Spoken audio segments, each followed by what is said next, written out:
Hello, this is gonna be like a really simple video. In the previous video where we was changing the Android app icon, I said that I was going to cover how to change the iOS app icon in the next video, and honestly, it's already done.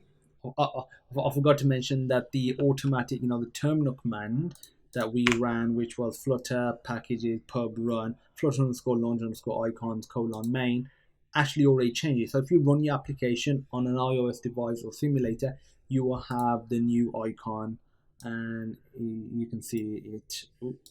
Trying to get it into multitasking in all of its glory. So that is it. So I just wanted to quickly create this just so you wasn't thinking that I forgot to create the video. I just forgot that we had already done it.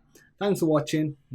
Though we didn't really do anything, I look forward to seeing you in the next video, which I guarantee you we will actually be doing some